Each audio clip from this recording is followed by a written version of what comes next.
the American Family Association actually existed in the first place is because your father was very concerned about sexual issues, and then later on they began to realize that there was prostitution, and as a matter of fact, AFA used to be called the National Federation for Decency, and so we recognized that there are consequences to the sexual anarchy you were talking about. There are consequences to pornography. There are consequences to allowing individuals to pursue all sorts of sexual deviance in our society. And they rescued 105 children who were forced into prostitution. And so sexual trafficking has been something that a lot of these decency organizations and ministries have recognized as a key problem.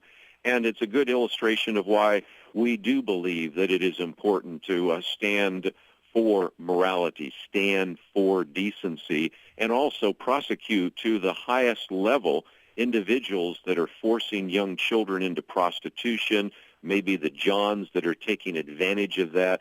And I was just encouraged to see that. And if nothing else, it also was maybe a vindication for the work that, Tim, you and your dad have done over the years, because when we brought up those issues, I know that you probably heard it on your radio show. I know I certainly heard it on my radio show. When we talked about sexual trafficking, people would call in and in a sort of nice way say, I really can't believe you. I really can't believe this is taking place, because I don't hear about this in the mainstream media.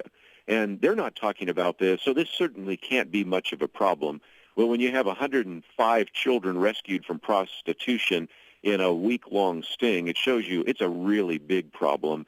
And if nothing else, it was a vindication for the kind of issues that we stand for in terms of morality and decency every single day. Exactly, and we've done many programs about human trafficking, modern-day slavery, on American Family Radio. Our good friend Tony Nassif hosts conferences with JFA co-sponsors. I know, Kerby, you've done many programs talking about this as well.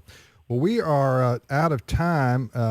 I would have liked to have allowed enough time for questions from our listeners, but we just had too many topics to cover, folks. Hope you can appreciate that as we went down the good, bad, and the ugly, I guess, of what's going on in our beloved America, and just continue to pray for our country and pray for our leaders, whether you like them or not. The Bible says we're to pray. And I got that theologically correct there, Kerby?